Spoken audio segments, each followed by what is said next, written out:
So আমি এখন আমার লাইফে সব থেকে বড় ডিসিশন নিব। সো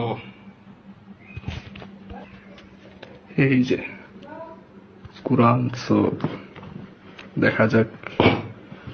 এই তো I fuck you Quran, I fuck you. So এখন আমি এটারে পারাবো। যদি আমার ফ্যামিলি বা আমার সাথে কোনো খারাপ কিছু হয় তাহলে মানে যাচ্ছে তাই করতে পারি। So let's say.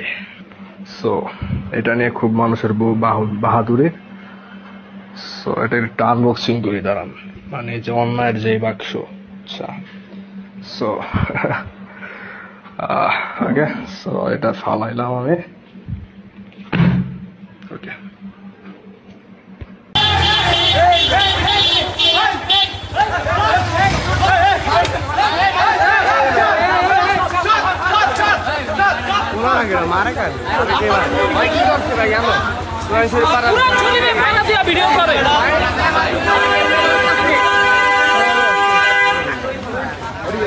মাত্র 30% টাকায় জমির মালিক হয়ে নতুন বাংলাদেশের গড়ে তোলার স্বপ্ন দেখা বাংলা বসতি।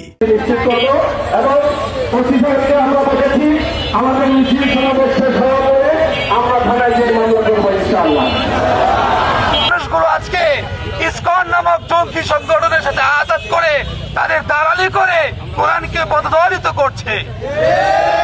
আমরা আমাদের জায়গা থেকে সবাইকে হুঁশিয়ার করে দিতে চাই, সাবধান করে দিতে চাই যে তোমরা যদি এই দিবা স্বপ্নে বিভোর থাকো যে আমাদের দেশে থাকবে, আমাদের পাশে থাকবে আর আমাদের কোরআনকে অবমাননা করবে, তাহলে তোমাদেরকে এই দেশে থাকার সুযোগ আমরা কখনোই দেব না।